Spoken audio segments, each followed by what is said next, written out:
Deputies responded to a disturbance, but instead of a suspect, they found Jake the horse casually hanging out in someone's yard with some teamwork. They safely escorted him back home.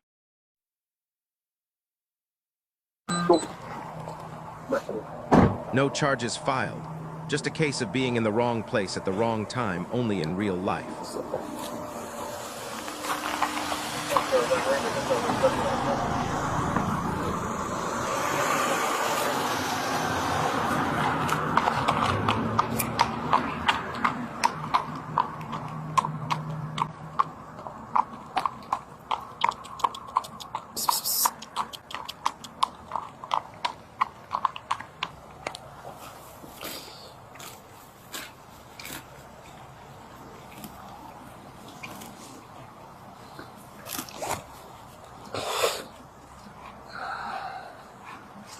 You're okay, buddy.